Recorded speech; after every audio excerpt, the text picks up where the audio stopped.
हमारे आदरणीय महंत श्री बिमल साहब ने यह संकल्प लिया है। उनके इस महान संकल्प को नमन है, क्योंकि सत्संग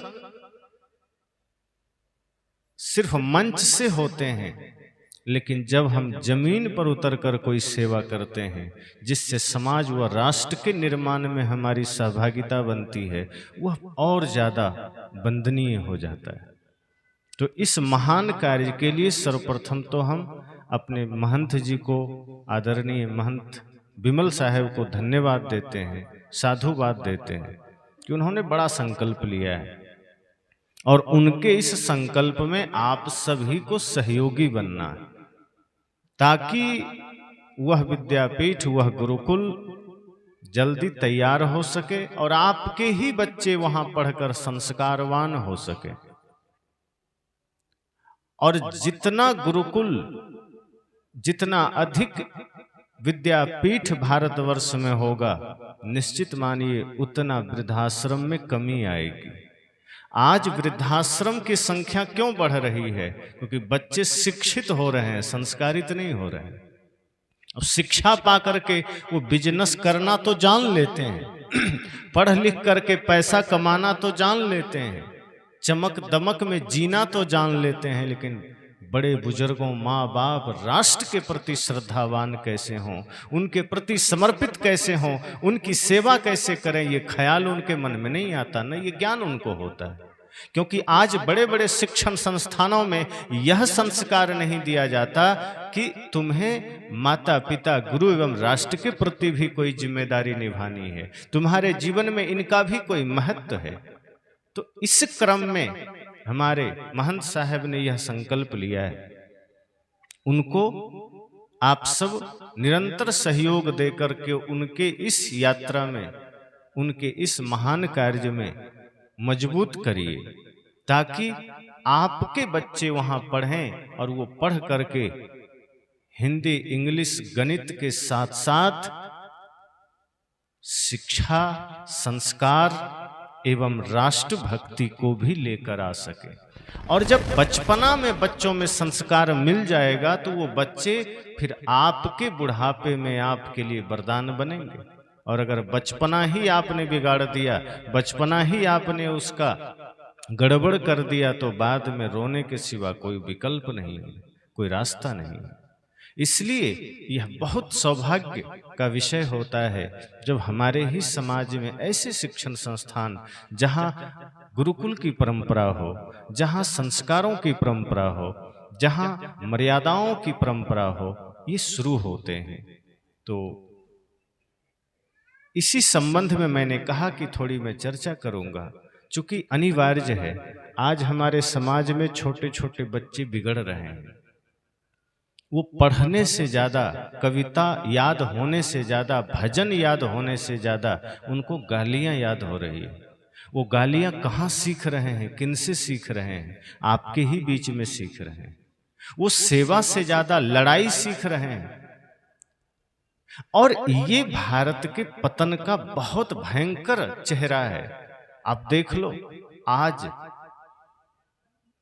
100-200 वर्षों में, बल्कि इधर 1000 वर्षों में जो भारत की स्थिति बिगड़ी है, वो किसी से छिपी नहीं है। कहते हैं ना कि सम्राट अशोक के समय तक भारत विकसित था, संस्कारवान था, शिक्षित था, सब कुछ सही था, लेकिन उसके बाद धीरे धीरे धीरे धीरे भारत बिगड़ा है, भारत पतित हुआ है। और भारत पतन के राह पर चला है, इसका अर्थ इतना ही है कि हमने धर्म का साथ छोड़ा है, हमने संस्कारों का साथ छोड़ा है, हमने महापुरुषों के आदर्शों को छोड़ा है। आज हमारे घर, आज हमारा आंगन, आज हमारा समाज उन महापुरुषों के दिव्य चरित्रों से सूना हुआ है। आज हमारा घर महान संतों के आदर्शों से सूना हुआ है। आज हर घर में पाश्चात्य संस्कृति का बसेरा है। आज हर घर में माता पिता सोचते हैं कि हमारे बच्चे डांस सीख लें, हमारे बच्चे मॉडल बन जाएं, हमारे बच्चे हीरो हीरोइन क्रिकेटर बन जाएं। उसी के अनुसार आप उसको शिक्षा दे रहे हैं, उसी के अनुसार आप उसको संस्कार दे रहे हैं। ये बहुत कम लोग होंगे, बहुत कम माता पिता हैं कि ये कहते होंगे कि नहीं मेरा बेटा राष्ट्रभक्त बने, मेरा बेटा माता पिता गुरु भक्त बने, मेरा बेटा मानवतावादी बने, मानवता की सेवा करे। हर कोई ये सोच रहा है कि बस किसी तरह सेट हो जाए। माता पिता सोच रहे हैं किसी तरह बेटा पढ़ लिख कर सेट हो जाए, अब विवाह कर ले, कहीं 2 पैसे कमा ले, इससे ज्यादा आप कहाँ सोचते हैं। और जब इतना ही सोचते हैं तो फिर वो क्या करता है कि जब आप लाचार होते हैं तो फिर आपकी सेवा नहीं करता, क्योंकि उसको आपने सिखाया ही नहीं कि माता पिता गुरु का भी कोई स्थान है, कोई महत्व है। राम ये सीख गए, कृष्ण यह सीख गए, लेकिन आज आप अपने बच्चों को नहीं सिखाते। राम का नाम ले लेंगे लेकिन यह नहीं सिखाएंगे कि तुम भी राम की तरह बनो, कि तुम भी राम की मर्यादा को धारण करो। जैसे राम प्रातः काल उठते हैं, माता पिता गुरु को नमन करते हैं, आज आपके बच्चे नहीं करते। एक तो सुबह उठेंगे ही वो 8 बजे। आज ज्यादातर युवाओं के लिए, बल्कि सामान्य लोगों के लिए भी, बुजुर्गों को छोड़ दें तो ज्यादातर लोगों का सूर्योदय 8 से 9 बजे होता है, और वो उतने बजे ही उठते हैं, और उठते ही चाय से हमारी शुरुआत हो जाती है, चाय आनी चाहिए। और कुछ लोग ऐसे भी हैं जो उठते ही बीड़ी शुरू करते हैं, और कुछ लोग तंबाकू, कुछ लोग गुटखा, क्योंकि उसके बिना वो फ्रेश होने नहीं जाते। हमने खा पी के पेट इतना गड़बड़ कर लिया कि इसके वजह से हमें कचड़े खाने पड़ते हैं। कचड़े खा खा के पेट खराब किया, और कचड़े खा करके ही पेट को हमें ठीक करना पड़ता है, जबकि होता नहीं है, सिर्फ वहम है। तो सूर्योदय ही 8 बजे हो रहा है। अब जो बच्चे सुबह 8 बजे सोकर उठेंगे वो ब्रह्म मुहूर्त में विद्याध्ययन कैसे करेंगे। ब्रह्म मुहूर्त तो 3 बजे के बाद के समय को कहा गया, 3:30 बजे के बाद ब्रह्म मुहूर्त शुरू होता है। और जो ब्रह्म मुहूर्त में उठता ही नहीं है वो ध्यान कैसे करेगा, वो अध्ययन कैसे करेगा, वो व्यायाम कैसे करेगा, प्राणायाम कैसे करेगा। तो सोचो कि हमने तो जीवन की दिशा ही बिगाड़ दी, हमने तो जीवन का रास्ता ही खराब कर दिया। अब क्या होगा। तो आज सुबह उठने की समस्या बच्चों में आ गई, और इसका जिम्मेदार माँ बाप है, कोई दूसरा नहीं है। पाकिस्तानी लोग जिम्मेदार नहीं है। आप नहीं कह सकते कि पाकिस्तान के वजह से ऐसा हो रहा है, आप नहीं कह सकते कि चीन के वजह से ऐसा हो रहा है। इसकी जिम्मेदारी आपकी है। अगर बच्चे झूठ बोलना सीख रहे हैं तो ये जिम्मेदारी आपकी है। वो कहीं आकाश से सीखा नहीं था, गर्भ से सीख कर नहीं आया था। अगर बच्चे लड़ना सीख रहे हैं, इसकी जिम्मेदारी आपकी है। अगर बच्चे गलत करना सीख रहे हैं, वो जिम्मेदारी आपकी है। अब देखो, ऐसा अक्सर देखा जाता है कि दादाजी बीड़ी पी रहे हैं, अब उनको बाजार से लाना है दुकान से, तो पोता को दे देते हैं, जाओ ले आओ। अब पोता बीड़ी लेकर दे रहा है, अब वो तो नादान है, उसे क्या पता कि दादाजी को बीड़ी क्यों चाहिए और बीड़ी क्या चीज है। वो ला के दे दिया, लेकिन जब 10-5 दफा वो ला के दिया तो एक बार उसका भी मन कर गया कि है क्या जो दादा इसको जला करके मुंह में खींचते हैं, हम भी ट्राई कर लें। वो चुपके से ट्राई कर लेता है, और फिर धीरे धीरे आदत लग जाती, क्योंकि गलत चीजों की आदत जल्दी लगती। गलतियों में मन जल्दी जाता है, गलतियां सीखनी नहीं पड़ती, ध्यान देना, अच्छी चीजें सीखनी पड़ती।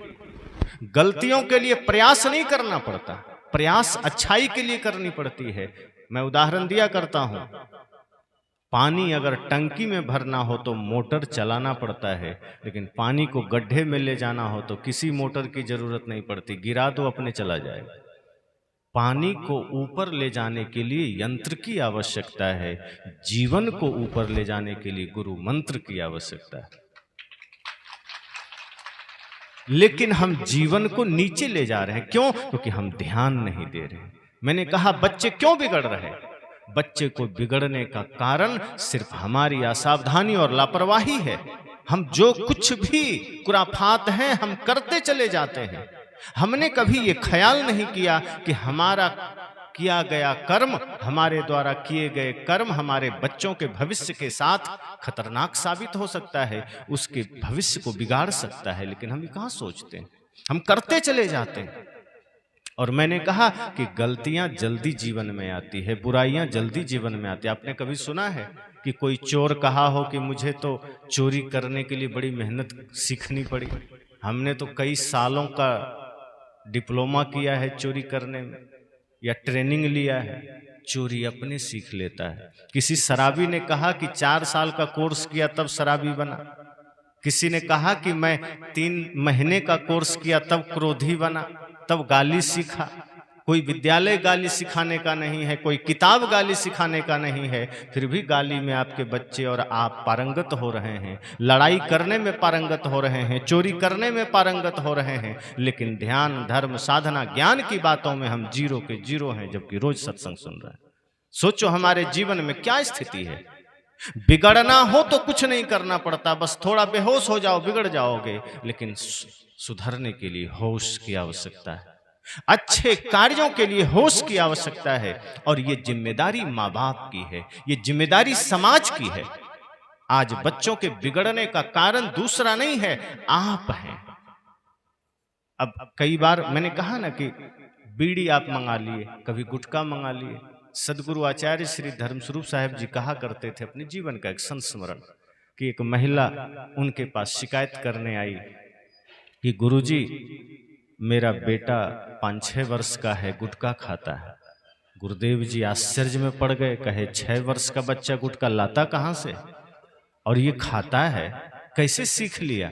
उसके माँ ने कहा, वही तो बड़ा शैतान है, बताइए 6 वर्ष का बच्चा गुटखा खा रहा है, क्या करें? तब गुरुदेव ने कहा कि ये तो बताओ कि लाता कहाँ से है? कहा घर में ही है, इसके पिताजी खाते हैं। कहा जब पिता इसका खाता है तो पहले तो वो शैतान हुआ, तब ना बच्चा शैतान हुआ। तो जब इसका बाप ही शैतान है तो बेटा भगवान हो जाएगा। और तुम बेटे की शिकायत करने आए हो, पहले पति को समझा दो, जो गुटखा खा रहा है ये दुकान से तो नहीं लाया है, तुम घर में गुटखा रखोगे और सोचोगे बेटा प्रसाद खाए, ये संभव है? फिर गुरुदेव जी ने कहा कि अच्छा तुम भी खाती हो? कहा कभी कभी हम भी खा लेते हैं। कहते जब माता पिता दोनों बिगड़े हो, दोनों शैतान हो, तो बेटा शैतान ही होगा। खबरदार, अगर बच्चे में तुम्हें भगत सिंह, चंद्रशेखर आजाद, नेताजी सुभाष का स्वरूप देखना है, श्रवण कुमार का स्वरूप देखना है, बुद्ध, महावीर, कबीर की छवि देखनी है, तो तुम्हें तपस्या में उतरना पड़ेगा, तुम्हें संस्कारों में उतरना पड़ेगा, तुम्हें ही अपने जीवन को बदलना पड़ेगा। आप अपने बच्चों के सामने गालियां दे रहे हैं। मैं वो बातें बता रहा हूं जो आपको गुरुकुल से सीखना है, जो आपको गुरुकुल से मिलेगा।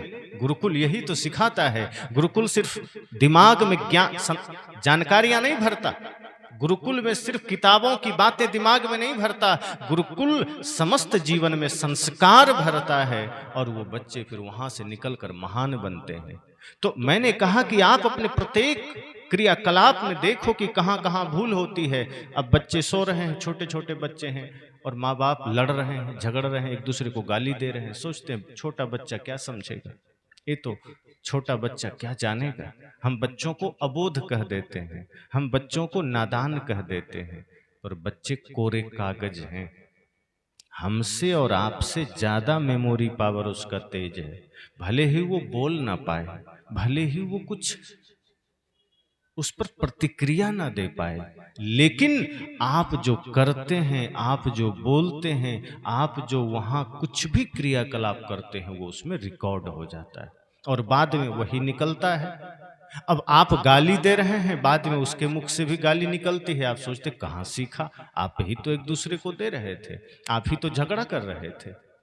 इसलिए इससे पहले कि आपके बच्चे बिगड़े, आप उसको सुधरने का मार्ग दे दीजिए। इससे पहले कि उसका रास्ता बिगड़े, आप कुछ ऐसी चेष्टा कर लेना कि वो उस संस्कार के मार्ग पर चल पड़े। संतजन तो कहा करते हैं कि आपके बच्चे इससे पहले कि हाथ में शराब का प्याला पकड़े, उसे पूजा की थाल पकड़ा देना। इससे पहले कि आपके बच्चे हाथ में तलवार पकड़े, बंदूक पकड़े, उसके हाथ में कलम पकड़ा देना, किताब पकड़ा देना। इससे पहले कि आपके बच्चे किसी का गर्दन पकड़े, उन हाथों को संतों का चरण स्पर्श करा देना।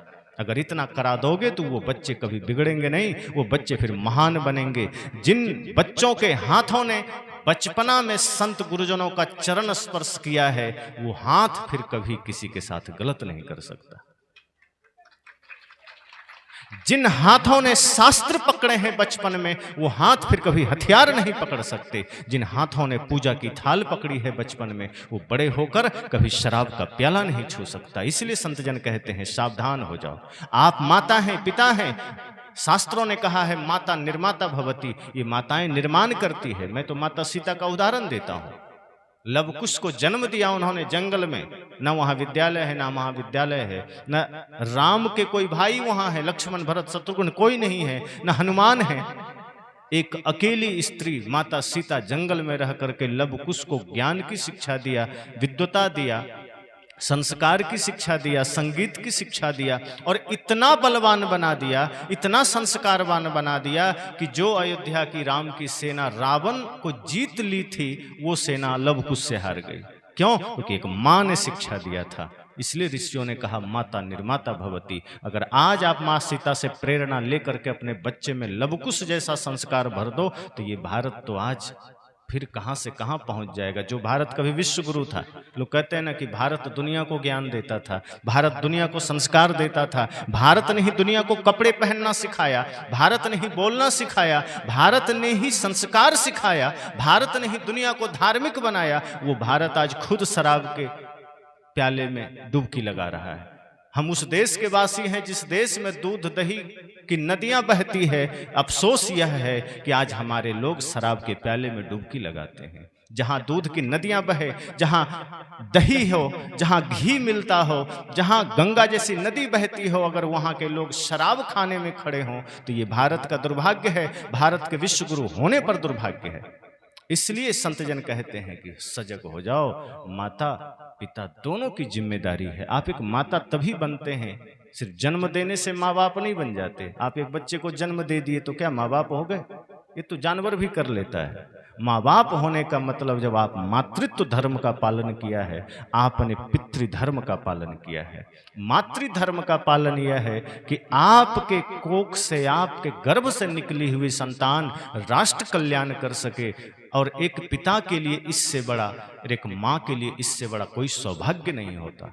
आप भले ही ध्यान न दें, लेकिन जिस दिन आपका बच्चा राष्ट्र कल्याण के लिए खड़ा हो जाता है, उससे ज्यादा खुशी का दिन नहीं होता।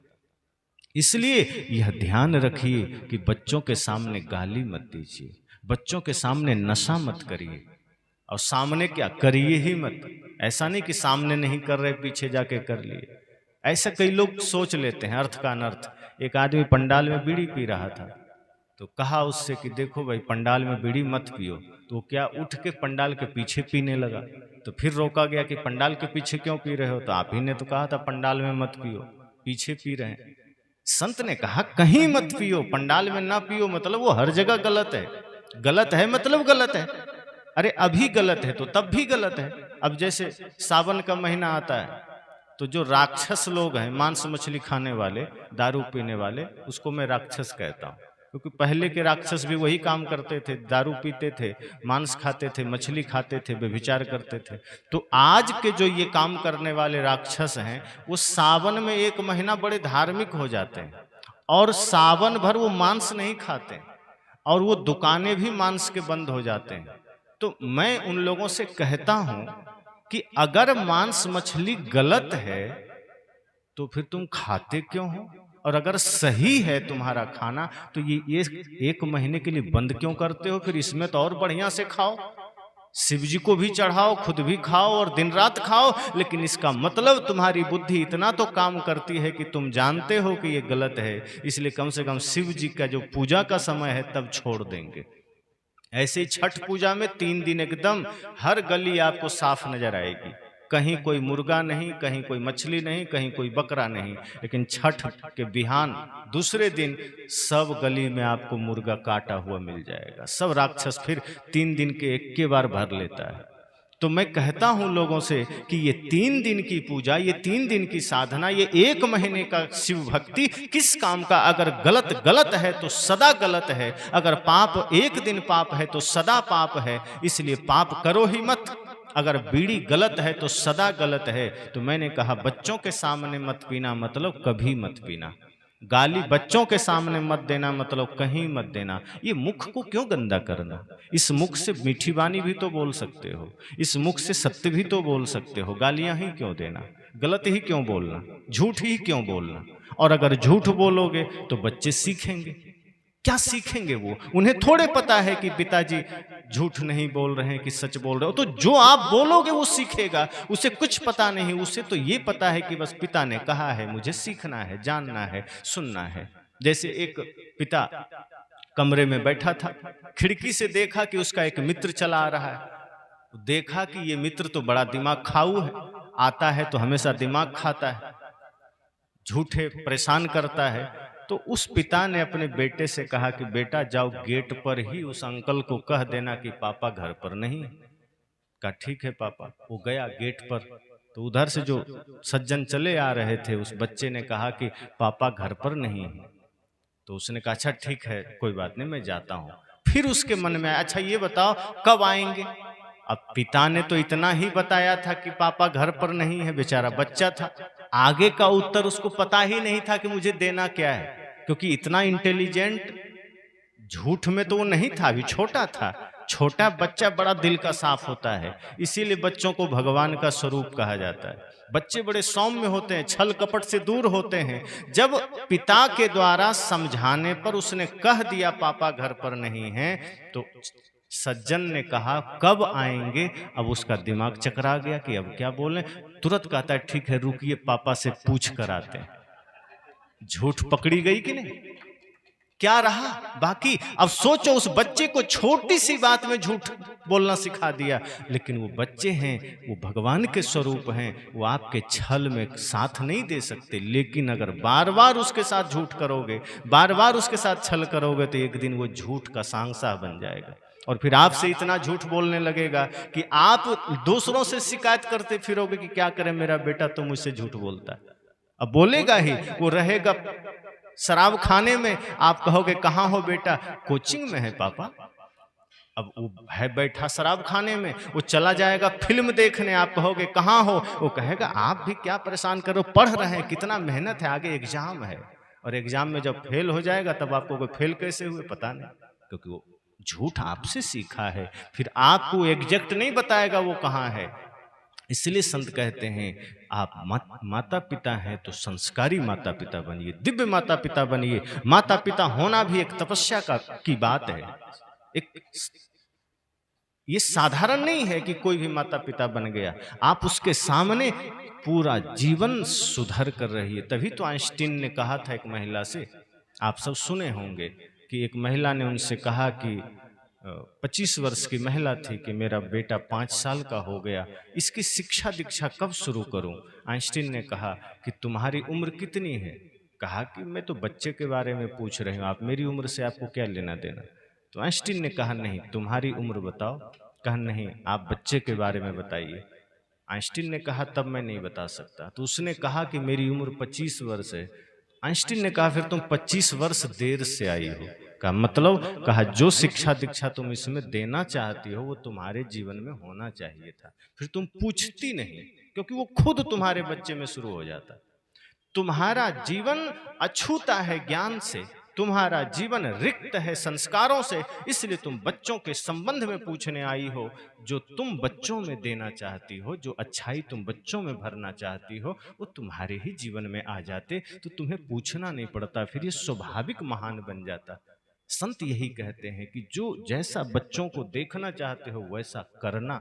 आज एक ट्रेंड चल पड़ा है, मेला कहीं लगता है, आप बच्चों को लेके चले जाते हो और नकली रिवाल्वर बहुत बिकता है, खिलौना वाला, तो आप अपने बेटे को रिवाल्वर दे देते हो। और रिवाल्वर की बात है खास, वो नकली हो या असली, फीलिंग असली वाला ही आता है। हाथ में नकली भी कोई पकड़ ले तो उसको हिंसा का ही भाव आएगा कि तुमको मार दें। रिवाल्वर पकड़कर कोई ये कहता है कि तुमको मिठाई दे दें? कोई नहीं कहता। रिवाल्वर नकली भी हाथ में पकड़ लिया तो माता पिता गुरु कोई बैठा हो, वो बच्चा यही कहेगा मार दें आपको। अर्थात उसको भी पता है कि रिवाल्वर है, भले ही नकली हो पर हिंसा का ही भाव जगता है। और आप अपने बच्चे को अगर नकली रिवाल्वर दे दिए तो नकली से ही कभी आप पर तान देगा, कभी माँ पर, कभी दादा पर, कभी मित्र पर। अब आप भी उसके साथ सहयोगी बन जाते हैं। वो जैसे ही ट्रिगर दबाता है आप भी नाटक कर देते हैं कि मैं तो मर गया। वो भी हंसने लगता है। आप मर गए लेकिन वो हंस रहा है। और धीरे धीरे यही नाटक चलता है। ये नकली रिवाल्वर से शुरू हुआ नाटक धीरे धीरे उसके मन पर असली के रूप में जगह बना लेता है। और जब वो बड़ा होता है तो नकली छोड़ के असली ले लेता है। फिर कभी किसी को गोली मार देता है। फिर आप कहते हैं क्या करे, मेरा बेटा बिगड़ गया, क्योंकि बचपन में आपने ही खिलौने वाला रिवाल्वर पकड़ाया था। वही संस्कार उसके मन पर बना, वही संस्कार उसके जीवन में पड़ा। और फिर वो जो एक अच्छे मार्ग पर जा सकता था, जो राष्ट्र के लिए कुछ कर सकता था, जो माता पिता गुरु भक्त हो सकता था, वो रिवाल्वर के संस्कार से अपराधी बन गया। और ये आपके गलती से हुआ। सुल्ताना डाकू के बारे में आप सब सुनते हैं संतों से कि वो बचपन में किसी की कॉपी चुरा लेता था, किसी का फल चुरा लेता था, आम चुरा लेता था, सब्जियां चुरा लेता था। माँ खुश हो जाती थी जब वो घर में आता था, तो माँ खुश हो जाती थी कि वाह चलो तुमने कुछ तो लाया। और धीरे धीरे जब वो कॉपी किताब चुराना छोड़ दिया, तब दूसरों का धन चुराने लगा, फिर दूसरे की जमीन चुराने लगा, मतलब फसल चुराने लगा। इस तरह करते करते उसका मनोबल इतना बढ़ गया, लेकिन माँ ने कभी रोका नहीं। और जब मनोबल उसका बढ़ गया, तब वो जब कोई मार्ग में बाधा बनता तो उसको मार भी देता। कहा जाता है जब वो पकड़ा गया और उसको फांसी की सजा हुई, तब माँ उससे कहा कि कोई आखिरी इच्छा है। जेलर ने कहा कोई आखिरी इच्छा, कहा माँ से मिलना है। तो जेलर ने सोचा मरने जा रहा है, लगता है प्रेम जग गया है माँ के प्रति, इसको लगता है अच्छा प्रेम है। तो उसकी माँ को भी लगा कि चलो जीवन भर तो ये पाप करता रहा, अब मरने जा रहा है तो बेटा हमसे मिलना चाहता है। जैसे ही वो माँ उसकी मिलने गई, वो चाकू से माँ के नाक कान काट लिए झट से। सब हतप्रभ रह गए, चारों तरफ सन्नाटा छा गया, हाहाकार मच गया कि ये सुल्ताना डाकू जो कल फांसी पर चढ़ जाएगा, अपने ही माँ के नाक कान काट लिए। जेलर ने कहा कि तुम्हें इसकी सजा मिलेगी क्या, और क्या, कल मर ही जाऊंगा और जो सजा देना है दे दो। कहा तुमने किया क्यों? कहा आज जो मैं फांसी पर चढ़ने जा रहा हूं, इसी के वजह से चढ़ने जा रहा हूं। कहा कैसे? कहा जिस दिन मैंने पहली बार किसी का कॉपी चुराया था, अगर उस दिन माँ कान पकड़कर एक थप्पड़ मार देती तो मेरी यात्रा यहाँ तक ना होती, मैं विराम हो जाता और शायद मैं सन्मार्ग का राह पकड़ लेता। लेकिन इसी के छूट के वजह से, इसी के लापरवाही के वजह से कॉपी किताब चुराते चुराते मैं हत्यारा बन गया, अपराधी बन गया, और आज मैं फांसी पर चढ़ रहा हूं। तो ऐसे माँ बाप के नाक कान रहे न रहे क्या फर्क पड़ता है। इसलिए मैंने कहा कि माँ बाप कारण होते हैं बच्चों के संस्कार को बिगाड़ने में। आप छोटी छोटी भूल कर बैठते हैं, आप छोटी छोटी चीजों पर ध्यान दीजिए। आपके कहे गए शब्द, आपके द्वारा किए गए कर्म आपके बच्चों के लिए खतरनाक बनता है। ये गुरुकुल, ये विद्यापीठ की आवश्यकता इसीलिए पड़ रही है ताकि आपके बच्चे घर के बाहर भी संस्कार जान सके। आज विद्यालयों की हालत ऐसी है कि आप यहाँ से भेज दिए और विद्यालय में पढ़ाई के अलावा कोई संस्कार का ध्यान नहीं है। वहाँ शिक्षक ही पान गुटखा खा के जहाँ तहाँ दीवार को रंगे हुए। कई विद्यालयों में मैं देखता हूँ विद्यालय के दीवार इतना गुटखा और पान से रंग दिया जाता है कि कई बार तो कंफ्यूजन हो जाता है कि ये रंग पेंट है या गुटखा है, इतना उस पर लोग थूके होते हैं। सरकारी अस्पताल चले जाइए, सरकारी दफ्तर चले जाइए, आपको जगह जगह थूक करके एकदम दीवार को डिस्कलर लोगों ने कर दिया है। और ऐसे ही मूढ़ताओं के संस्कार हमारे बच्चे सीखते हैं, ऐसे ही नासमझियां हमारे बच्चे सीखते हैं। तो जो आज भारत के युवा बिगड़ रहे हैं, आज जो भारत के लोग बिगड़ रहे हैं, इसका जड़ घर से शुरू होता है, माँ बाप से शुरू होता है। आज इसी समाज में आप कहीं रात में जा रहे हैं तो आपको शेर का भी डर नहीं होता, आपको सांप का भी डर नहीं होता, आपको किसी भी जानवर का डर नहीं होता। लेकिन आपके मन में एक बार किसी चोर, किसी डकैत, किसी अपराधी का डर जरूर होता है, क्योंकि वो है आदमी ही, लेकिन उसके संस्कार इतने बिगड़ गए हैं कि वो आपको डरा रहा है। आज आप शेर पर भी विजय पा लिए हैं, शेर भी आपसे डरने लगा है, नाग सांप आपसे डरने लगा है। आज सारे जहरीले और खतरनाक जानवर मनुष्य से डर रहा है, लेकिन आज मनुष्य इतना खुद अपराधी बन गया, इतना जहरीला बन गया कि आज समाज का ज्यादातर वर्ग उससे डरता है। आज आप भयभीत होते हैं कि कैसे सुनसान में निकल जाए, कोई छीन न ले, कोई मार न दे। वो लोग कौन हैं?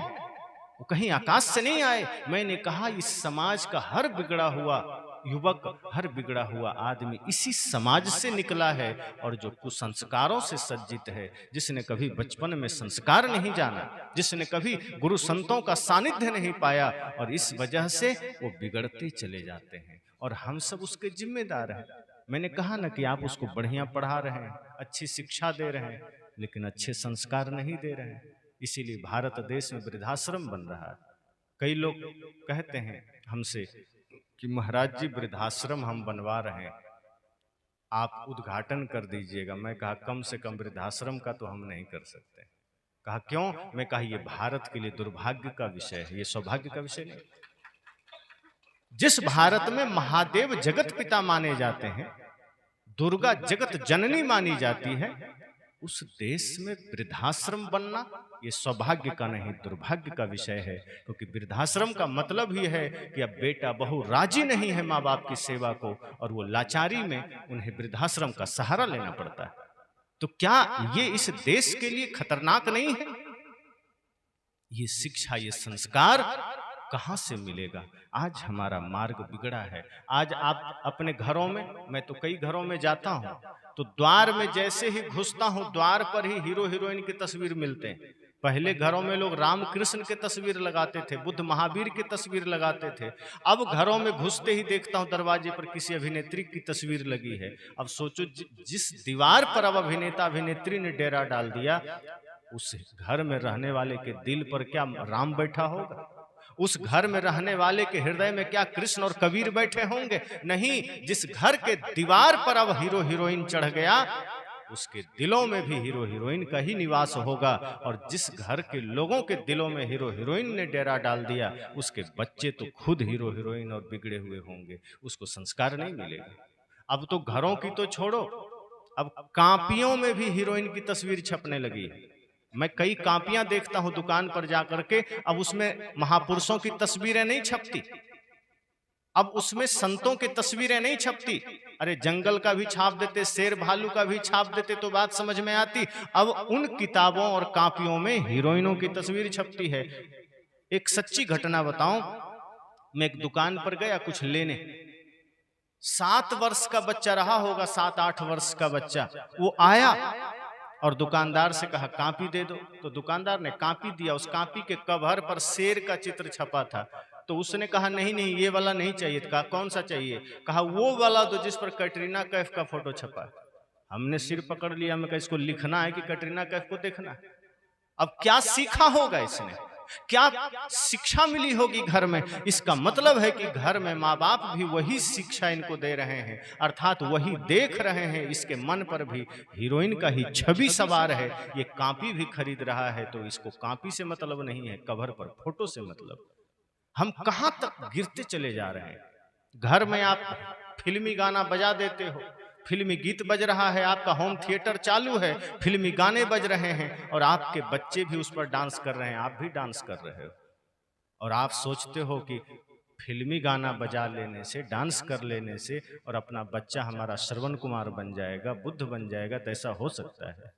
अगर आप फिल्मी गाने पर डांस करोगे तो वो तो और भांगड़ा करेगा, फिर आपके बस में नहीं रहेगा, वो तो और नाचेगा।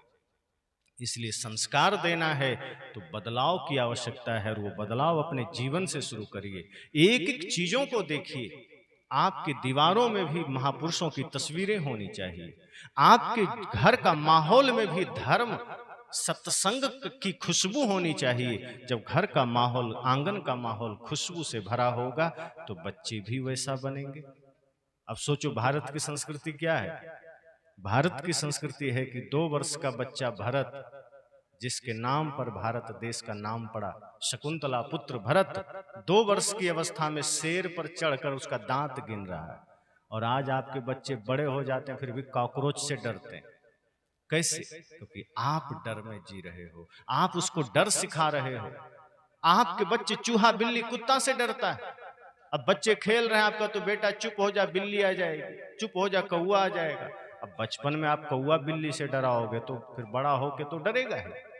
आप अपने बच्चों में वीरता नहीं भरते, आप अपने बच्चों में साहस नहीं भरते। अरे जिस मिट्टी में वीरता हो, जिस भारत भूमि में महान वीरों का जन्म हुआ हो, वहां के बच्चे कायर हो रहे हैं, वहां के बच्चे इतना ज्यादा डरे हुए सहमे हुए जन्म ले रहे हैं, इसमें आपका ही दोष है। संत कहते हैं नहीं, ये भारत भूमि वीरों की भूमि है, संतों की भूमि है, साध्वियों की भूमि है, ये संस्कारों की भूमि है। यहाँ हर माँ बाप को राम बन करके जीना है और अपने बच्चों में लवकुश के संस्कार भरने हैं, तब ये भारत पुनः समृद्ध बनेगा, तब यह भारत पुनः विश्व गुरु बनेगा। और ऐसे माहौल के लिए गुरुकुल आपका सहायक बनेगा, ये विद्यापीठ आपका सहायक बनेगा, और इसमें आप सबको जिम्मेदारी निभानी है। एक एक क्षण आपको सजग रहना है। अगर थोड़ी बेहोशी आई तो बच्चों का मार्ग बिगड़ जाएगा, थोड़ी सी मूर्छा आई तो बच्चों का भविष्य बिगड़ जाएगा, और आज जो आप गलतियां करोगे फिर उसके सुधारने का भी मौका नहीं मिलेगा, फिर आप चाह भी लोगे तो सुधार नहीं पाओगे। आज देखो आपके बच्चे पाश्चात्य संस्कृति के पीछे भागे चले जा रहे हैं, आज आपके बच्चे पश्चिम जगत का अंधानुकरण में लगे जा रहे हैं, खाना पीना सब बिगड़ गया। आपके बच्चे बाजार जाते हैं पढ़ने तो वहां चाउमीन पिज्जा बर्गर खा के आते हैं, गन्ना का जूस नहीं पीना चाहते वो, फल नहीं खाना चाहते वो, अब वो जाएंगे तो Thums Up Coca Cola Pepsi पीकर आएंगे, मिरिंडा पीकर आएंगे। ये संस्कार कैसे बिगड़ा? आपके ही जीवन से जुड़ा हुआ ये किस्सा है, आपका ही जीवन का हिस्सा है कि आज शराब खाने वाले अमीर होते जा रहे हैं, दूध वाले गरीब हैं। आज किसान वर्ग हैं, आप सब अन्न उपजाते हैं जिसके बिना किसी का जीवन नहीं चल सकता, लेकिन किसान गरीब है और ये गुटखा बीड़ी बेचने वाला अमीर हो गया, जो सिर्फ नरक का कारण बन रहा है, जो जहर का कारण बन रहा है। सोचो हमारी मानसिकता कितना गिरी है, हमारा जीवन कितना बिगड़ा है। हमने स्वार्थ के अलावा कभी भी परमार्थ को जीवन में जगह नहीं दिया। अरे याद करो वो भारत भूमि के किस्से, जो परमार्थ और त्याग की भूमि है, जहां द्वार पर कोई आ जाए तो उसे भगवान समझ करके अपना थाली का भोजन भी दान दिया जाता है। और आज हम इतने स्वार्थी हो गए कि बगल में कोई रो रहा हो, बगल में कोई भूखा हो, तब भी हमारे चेहरे पर जूं तक नहीं रेंगता, तब भी हमारी संवेदना जागृत नहीं होती। हम कितना निष्क्रिय होते चले जा रहे हैं, और हम सोचते हैं कि हमारा समाज उत्तिष्ठता हो जाए, जागृत हो जाए। कैसे होगा जब हमारा जीवन शैली ही बिगड़ा है, खान पान ही बिगड़ा है। आज सुबह की शुरुआत चाय से होती, सोचो ज्यादातर लोग चाय पीते होंगे इसमें, ज्यादातर क्या मुझे लगता है जो नहीं चाय पीते हैं जरा हाथ उठाइए। अच्छा, नहीं पीने वाले भी अच्छे खासे हैं, पीने वाले मतलब ज्यादा है। अब सोचो कि चाय भारत की नहीं है फिर भी आप पीते हो। कभी विश्लेषण किया कि चाय हमारे लिए कितना खतरनाक है? हम किस तरह से अपने जीवन को बिगाड़ने में लगे हैं। सुबह उठते ही आप चाय पी रहे हैं। भारत की जो जलवायु है वो समशीतोष्ण जलवायु है, यहाँ की जो मिट्टी है वो चाय के अनुकूल नहीं है। अंग्रेज आए, चाय लेकर आए, हम पीने लगे। ये अत्यंत ठंडे प्रदेश के लिए चल सकता है, यूरोप आदि में, अमेरिका आदि में, न्यूजीलैंड आदि में, जहां तापमान बहुत माइनस में होता है, वहां चाय पी लेने पर शरीर उसको पचा लेता है। लेकिन जब भारतवासी लोग चाय पीते हैं तो वो चाय में निकोटीन नाम का जो जहर है वो हमारे पाचन को बिगाड़ देता है, उसको खत्म कर देता है, और धीरे धीरे हम पेट के मरीज बन जाते हैं।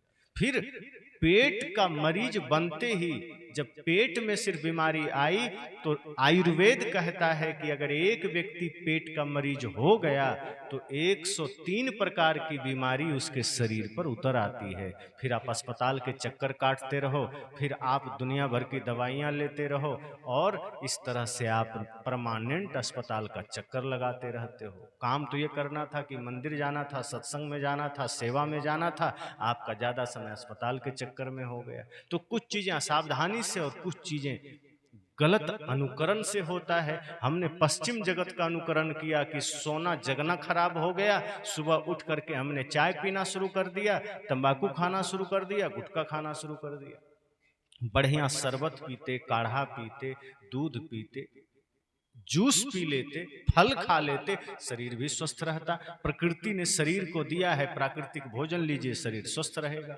आप देखते हो जंगलों के जानवर कभी बीमार पड़ते हैं क्या? ये सारे अस्पताल हमारे आपके लिए हैं। जितने भी अस्पताल इस धरती पर हैं सब मनुष्यों के लिए हैं। एक आदमी ने कहा कि जानवरों के भी अस्पताल हैं। मैंने कहा वो जो जानवर के अस्पताल हैं वो उन जानवर के लिए है जो जानवर मनुष्य के साथ रहता है। जो जानवर स्वतंत्र रहता है उसके लिए कोई अस्पताल नहीं है, क्योंकि मनुष्यों के संग में आकर जानवर भी बीमार हो गया। जानवर के वजह से मनुष्य नहीं बीमार हुआ, मनुष्य के वजह से जानवर बीमार हुए, इसलिए जानवरों के लिए अस्पताल खोलना पड़ा। तो इतना खान पान की वजह से हमारे जीवन में बिगाड़ आया है और उसका असर हमारे बच्चे पर। आज छोटे छोटे बच्चे शुगर के मरीज निकल रहे हैं।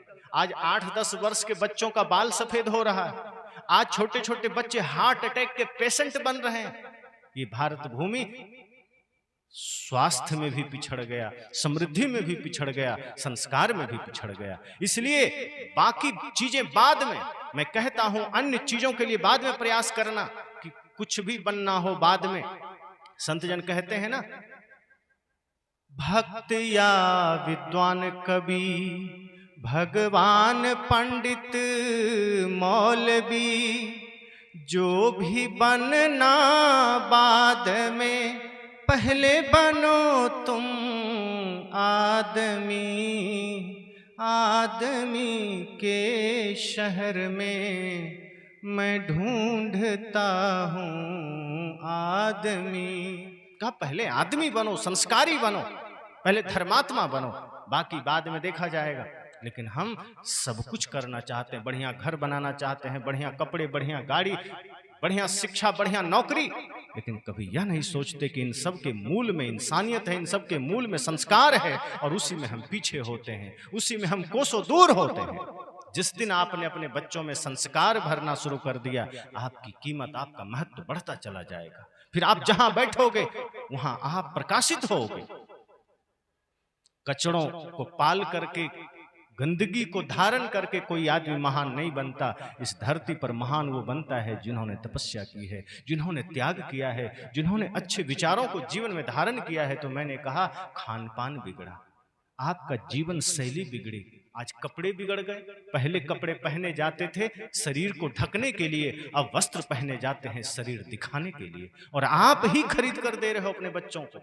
बच्चे जिद करते हैं टीवी देख करके, टीवी में देखा ऐसा बढ़िया हेयर कट, आपके बच्चे कहते हैं मुझे भी ऐसा ही बाल कटवाना है। टीवी में देखा ये साबुन का प्रचार, आप वही खरीद कर लेने चले जाते हो। टीवी में देखा ये खान पान, आप वही लेने चले जाते हो। टीवी देख करके आज आपके बच्चे बिगड़ते चले गए और आप वो कपड़े ला कर दे रहे हो। आज के कपड़े ऐसे बन रहे हैं बच्चे बच्चियों के लिए, उससे बढ़िया मच्छरदानी। समझ में नहीं आता कि वो कपड़े शरीर को ढकने के लिए है कि दिखाने के लिए है। ये संस्कार, ये मर्यादा कहां चली गई? और हम बाद में रोते हैं, क्या करें, बच्चे तो बात नहीं मानते। क्यों नहीं मानते? अगर बचपना में आपने थोड़ा सा अनुशासन किया होता, थोड़ा सा आपने संस्कार दिया होता, तो वो बच्चे आज आपके अनुसार चलते। अनुसार का मतलब वो सत्य मार्ग पर चलते, वो धर्म मार्ग पर चलते, वो आपके विमुख नहीं होते, फिर वो आपको वृद्धाश्रम भी नहीं भेजते। लेकिन हमने पाश्चात्य जगत का अंधानुकरण करके, दूसरे देशों के संस्कारों को अपना करके, अमेरिका यूरोप वाले चाय छोड़ रहे हैं, हम चाय पकड़े हुए हैं। वे लोग हमारा आयुर्वेद ग्रहण कर रहे हैं, हमारा योग ग्रहण कर रहे हैं, और हम नहीं ग्रहण कर रहे हैं। आज हमारा जीवन यापन का सारा सिस्टम बिगड़ गया, हमारा सोना जगना बिगड़ गया, हमारी भाषा बिगड़ गई। आज बच्चों को लोग गुड मॉर्निंग सिखाते हैं, आज माँ कहना नहीं सिखाते। आप अपने बच्चों को मम्मी या मॉम कहना सिखा रहे हो, पिता को डैड या डैडी कहना सिखा रहे हो, चाचा चाची को अंकल कहना सिखा रहे हो। ये दुर्भाग्य है। अब इसका मतलब ये नहीं कि मैं अंग्रेजी का विरोधी हूं। मैं कहता हूं अंग्रेजी सिखाओ, फ्रेंच सिखाओ, चाइनीज सिखाओ, जापानीज सिखाओ, सब भाषा सिखा दो, लेकिन ध्यान रहे संस्कार मत बिगड़ने देना, अपने रिश्तों की अहमियत मत बिगड़ने देना। अपने जीवन के दिव्य संस्कार अगर बिगाड़ लिए बच्चे, तो फिर वो भाषाविद हो जाएगा, लेकिन वो संस्कार में जीरो हो जाएगा। और जिस बच्चे का संस्कार जीरो हो गया, वो बड़े बड़े पोस्ट पर भी चला जाए तो गलती ही करेगा। आज सबसे ज्यादा गलती कौन कर रहा है? अगर शिक्षा ही सब कुछ है तो लादेन भी शिक्षित था कि नहीं? संस्कार नहीं था लेकिन शिक्षा उसके पास थी, बढ़िया इंजीनियर था। और बड़े बड़े आतंकवादी आप सर्च कर लो मोबाइल में, आज तो मोबाइल में हर चीज आ जाता है, बढ़िया बढ़िया आतंकवादी। एक ऊंची शिक्षा के बिना कोई नहीं है। ऊंची शिक्षा सबके पास है, कोई इंजीनियर है, कोई वकील है, कोई डॉक्टर है, लेकिन संस्कार नहीं मिला तो वो विध्वंस का कारण बन गया, उस समाज का विनाश का कारण बन गया। रावण भी तो पढ़ा लिखा था, चारों वेदों का ज्ञाता था, लेकिन संस्कार नहीं थे तो रावण पर स्त्री पर को दृष्टि करने वाला बन गया, दूसरों का धन हड़पने वाला बन गया, भाई को लात मारने वाला बन गया, माता पिता का अपमान करने वाला बन गया। लेकिन राम में संस्कार था तो राम मर्यादा पुरुषोत्तम बन गए। आज हमारे भारत की स्थिति बिगड़ी है, इसका कारण कोई दूसरा नहीं, न चीन इसका कारण है, न अमेरिका इसका कारण है, न पाकिस्तान इसका कारण है, न बांग्लादेश, न नेपाल इसका कारण है। इसका कारण हम और आप हैं। कहा जाता है कि जब जापान पर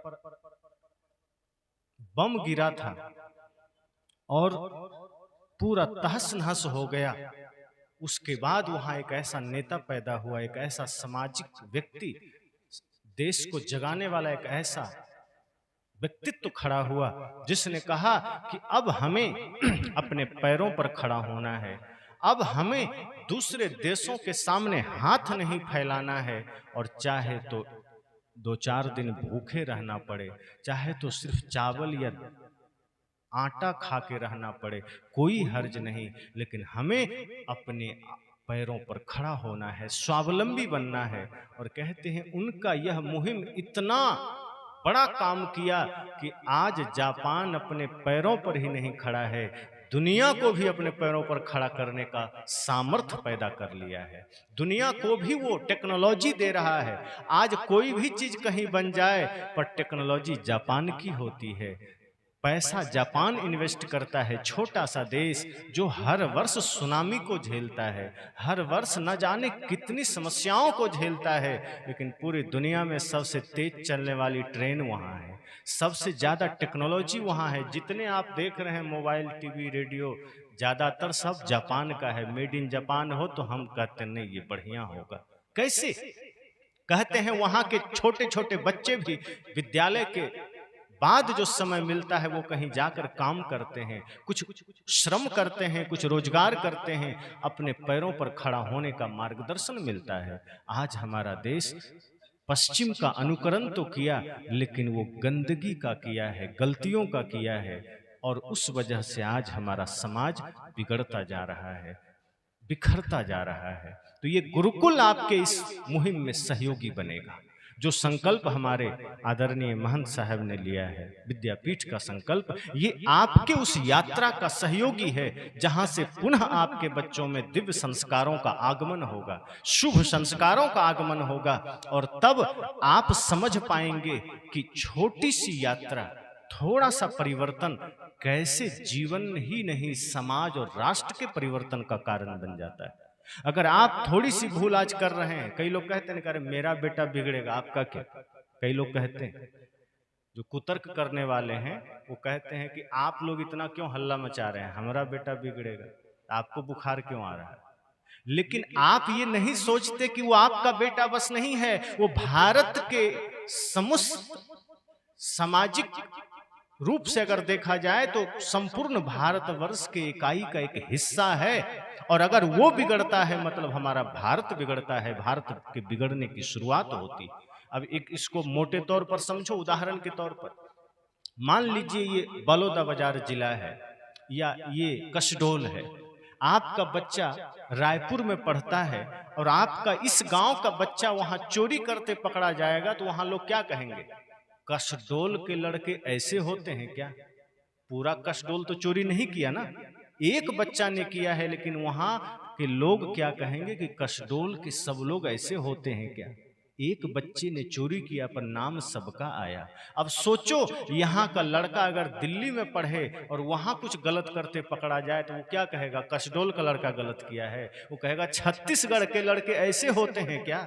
एक लड़का जैसे ही दूरी बढ़ी वो पूरे छत्तीसगढ़ का प्रतिनिधित्व कर लिया। लोगों ने एक बच्चे से छत्तीसगढ़ को आंक लिया, और यही बच्चा अमेरिका चला जाए और वहां गलत करते पकड़ा जाए तो वहां के लोग क्या कहेंगे कि छत्तीसगढ़ की गलती है, कहेगा भारत के लोग ऐसे होते हैं क्या। तो किया कि नहीं प्रतिनिधित्व।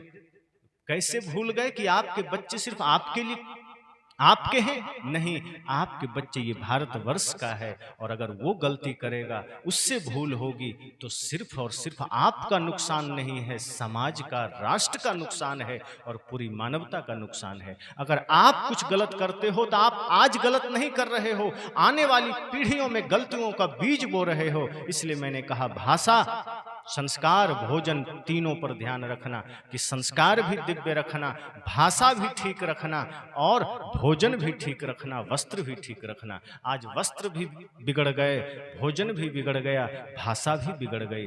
तो सुबह उठते ही मैंने कहा चाय से शुरुआत हुई, तंबाकू बीड़ी से शुरुआत हुई।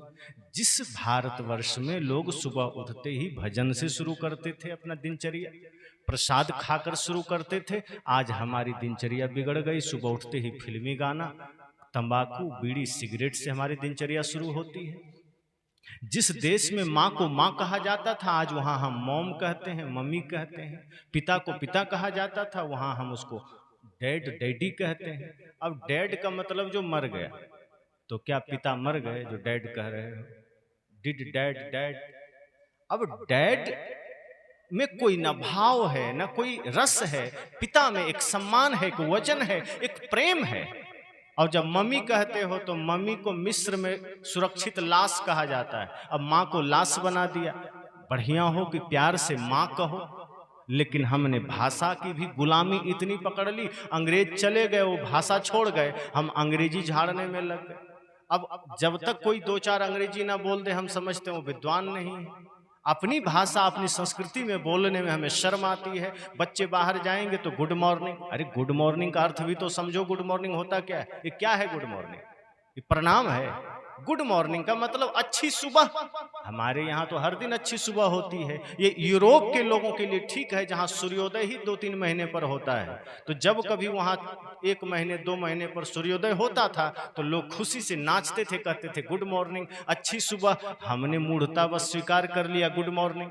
अरे प्रणाम करो, नमस्ते करो, साहेब बंदगी करो, जय गुरुदेव करो, सत श्री अकाल करो, ओम नमः शिवाय कर लो, राम राम कर लो, जय श्री कृष्णा कर लो, नहीं कुछ आता है राधे राधे कर लो। कम से कम ये प्रणाम तो है। लेकिन हमने गुड मॉर्निंग से शुरू कर दिया। अच्छा, एक चीज ध्यान देना, अंग्रेजी और हिंदी में थोड़ा फर्क है। अंग्रेजी का पहला अक्षर ए से शुरू होता है और हिंदी का अ से। अब दोनों की यात्रा लगभग सेम है, सही है, एक जैसी है, लेकिन अंतिम दोनों का बिल्कुल अलग है। अंग्रेजी ए से शुरू होती है, ए फॉर एप्पल पढ़ाया जाता है, मतलब सेब, और अ से अनार पढ़ाया जाता है हिंदी में। तो सेब और अनार में कोई ज्यादा अंतर थोड़ा है, फल ही तो है, दोनों महंगे आते हैं। पर जब अंत होता है तो दोनों के अर्थ और भाव बिल्कुल बिगड़ जाते हैं। अंग्रेजी का अंत जेड पर होता है, जेड से जेबरा पढ़ाया जाता है, मतलब विदेशी गधा, और हिंदी में अंत ज्ञों से होता है, ज्ञों से ज्ञानी पढ़ाया जाता है। मतलब हिंदी आपको ज्ञानी बनाती है, अंग्रेजी गधा बनाती है। अब यह एक समझाने का तरीका है, मतलब ये नहीं कि अंग्रेजी पढ़ के कोई गधा हो जाता है, यह नहीं सोच लेना। लेकिन अगर अंग्रेजी ही पढ़कर हम समझेंगे कि हम आदमी बने, तो ये झूठ है। आदमी संस्कारों से बना जाता है। हिंदी, अंग्रेजी, चाइनीज, अरबी, फारसी सीख कर आदमी नहीं बनते, आदमी भाव से बनता है। जानवरों के पास तो कोई भाषा नहीं है, लेकिन देखो आप प्रेम दो, आपके पास आ जाएगा। आप क्रोध में रहो तो आपका गाय ही आपसे दूर हट जाती है, लेकिन थोड़ा भाव दिखाओ तो दूसरे का गाय भी आपके पास आ जाती है।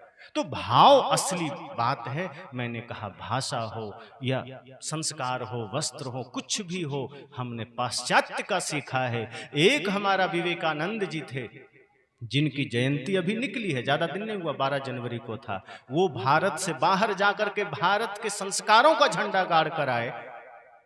जहां दुनिया एक दूसरे के प्रति स्वार्थ और वासना की दृष्टि से देखती थी, वहां उस देश में जाकर के विवेकानंद ने सिर्फ इतना कहा कि मेरे अमेरिकन बहन एवं भाई, ब्रदर एवं सिस्टर, इतना सुन करके अमेरिका के लोग, जहां दुनिया के 10-20 हजार लोग बैठे थे, 3 मिनट कहते हैं तालियां बजाते रह गए, क्योंकि इससे पहले किसी ने ये सोचा नहीं था कि दूसरों को भी माँ बहन बेटी की नजर से देखना है। भारत ने वो दृष्टि दी दुनिया को। विवेकानंद भारत से निकलकर बाहर ये झंडा गाड़ करके आए, और हम अपने ही देश में अपने ही लोगों के बीच रहकर उसी महान देश में जन्म लेकर के, उसी वीर भूमि मिट्टी में जन्म लेकर के हम उस देश का अंधानुकरण कर रहे हैं जो दुनिया को कामुकता परोस रहा है, जो दुनिया को गलत संदेश दे रहा है। आज हमें जागृत होकर के पुनः अपने उन स्वाभिमानों की रक्षा करनी है, वो गौरवमयी अतीत को पुनः जागृत करना है जिसको हम मिट्टी में मिला रहे हैं और उसको हम अपने ही संस्कारों से मिला रहे हैं। इसलिए संत जन कहते हैं अपने जीवन में दिव्य संस्कारों को जागृत करना, अपने जीवन को, अपने बच्चों को एक एक क्षण उसको देखना कि वो क्या करता है, क्या सोचता है, क्या लिखता है, क्या पढ़ता है। मोबाइल दे दी, वो क्या देख रहा है, कभी तो सोचते हो? विद्यालय चला गया, क्या कर रहा है, कभी सोचते हो? अचानक एक दिन आपके बच्चे बिगड़ कर सामने आएंगे, तब आप रोते रहोगे, वो सुधरने वाले नहीं है। कितने ऐसे माँ बाप कहते हैं गुरुजी बहुत परेशान है, बेटा और बेटी हाथ से निकल गए। कैसे निकल गए? क्योंकि जिस वक्त वो हाथ में थे आपने हाथ खुद छुड़ाया, आप उसको छोड़ दिए, मोबाइल दे दिए। क्या देखा, क्या सुना, क्या ग्रहण किया, क्या सीखा? आपके बच्चे आपके ही सामने बाजार में खड़े होकर के चाउमीन खा रहा है, पानी पूरी खा रहा है, फिल्में देखने जा रहा है, मोबाइल में फिल्मी गाने सुन रहा है, थिएटर चला करके डांस सीख रहा है। कहां से बदलाव आएगा? आपको सजग होना है, सुरक्षित होना है, और जब ऐसा कर लोगे तब मैं गारंटी के साथ कहता हूं कि भले ही वो बहुत ऊंचा भौतिकता में ना हो पाए, लेकिन इंसानियत में इतना ऊंचा होगा कि इतिहास में उसका नाम सुनहरे अक्षरों में लिखा जाएगा। बहुत धन कमा लेना, बहुत बाहरी उपलब्धि हासिल कर लेना जीवन का उद्देश्य नहीं है। जीवन का उद्देश्य है संस्कारित हो जाना, मानवता जीवन में आ जाए, इंसानियत जीवन में आ जाए। एक घटना याद आई, बातों को विराम दूंगा, कि एक पति पत्नी झगड़ा कर रहे थे कि मैं तो अपने बेटे को डॉक्टर बनाऊंगी। पति ने कहा नहीं, वकील बनाऊंगा। तो पत्नी ने कहा कि तुम्हें पता नहीं है, इतना बीमार होती रहती हूँ, डॉक्टरों को फीस देते देते परेशान हो गई, मैं तो डॉक्टर ही बनाऊंगी। पिता ने कहा मैं कोर्ट कचहरी के मामले में पढ़ करके इतना परेशान हो गया, मैं तो वकील ही बनाऊंगा। रात में 10 बजे दोनों झगड़ा कर रहे थे। पड़ोसी जाग गए, आए, कह रहे भैया झगड़ा क्यों कर रहे हो? कहा देखिए ना, समझाइए मेरी पत्नी को, मैं अपने बेटे को वकील बनाना चाहता हूं और ये जिद पर अड़ी है कि मैं तो डॉक्टर बनाऊंगी। पत्नी कहती है कि नहीं, इनको समझाइए, हम बीमार रहते हैं, इतना पैसा खर्च होता है, अपना ही बेटा डॉक्टर हो जाएगा तो खर्चा बचेगा, हम चाहते हैं डॉक्टर बने।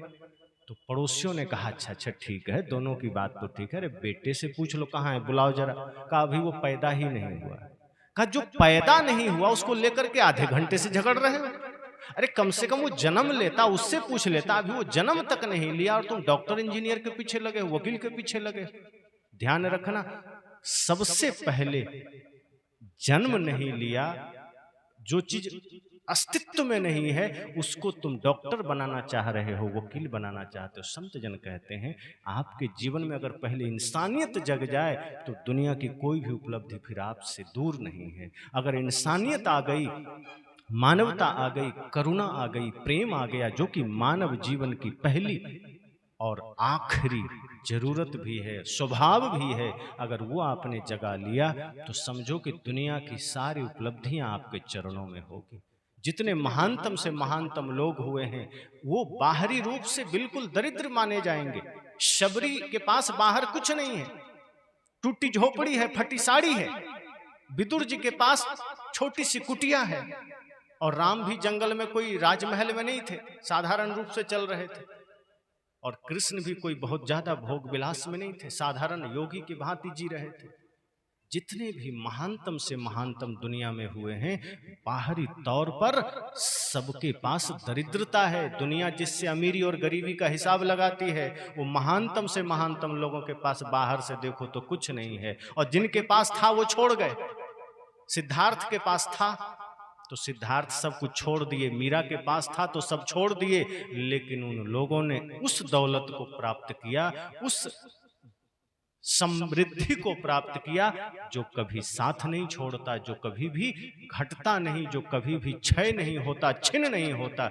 इसलिए संत जन कहते हैं कि बाहर से कुछ कम रह जाए, घर छोटा रह जाए, चिंता मत करना, गाड़ी छोटी रह जाए, चिंता मत करना, पैसे कम कमा पाओ, चिंता मत करना, पर भीतर संस्कारों का दीप इतना बड़ा जला लेना, अपने ज्ञान को इतना विराट कर लेना, अपने आचरण को इतना पवित्र कर लेना कि आप इस धरा पर सदा सदा के लिए अजर अमर हो पाओ। और यही सदगुरु कबीर का मार्ग है। ऐसी करने कर चलो। हम हंसे जग रोए, इस धरा पर आए थे तो रो कर के आए थे, रोते हुए जन्म लिए थे। हर बच्चा रोया था, नहीं रोया तो रुलाया गया था। संत कहते हैं मजबूरी थी, जाओ तब रोते मत जाना।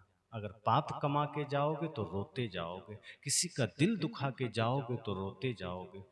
इसलिए अब नेक करना, धर्म कमाना, परमार्थ करना, दुखियों पर करुणा करना, और जब इस भांति जाओगे तब तुम हंसते हुए जाओगे। तो बहुत बहुत शुभकामनाएं आप सबको। इस गुरुकुल और विद्यापीठ, बल्कि एक ही बात है, गुरुकुल विद्यापीठ की स्थापना होनी है, उसी उपलक्ष्य में कल भूमि पूजन हुआ। और उद्देश्य यही है, लक्ष्य यही है कि समाज में एक ऐसे विद्यापीठ, एक ऐसे गुरुकुल की स्थापना हो जहां आपके बच्चे जाएं तो वो सिर्फ मैथ, साइंस, हिस्ट्री, ज्योग्राफी न पढ़ें, वो जीवन को भी पढ़े, संस्कारों को भी पढ़े, वो बुद्ध, महावीर, कबीर की जीवनियां भी पढ़े, वो भगत सिंह, चंद्रशेखर आजाद, लक्ष्मीबाई, महाराणा प्रताप के वीरता को भी पढ़े। और जब सब कुछ मिलेगा उसको, तो शिक्षा में भी ऊंचा जाएगा, संस्कार में भी ऊंचा जाएगा, और वही पूजा जाएगा, वही आपको पूजनीय बनाएगा, वही भारत को समृद्ध बनाएगा। यही मंगल कामना करते वाणी को विराम देता हूं।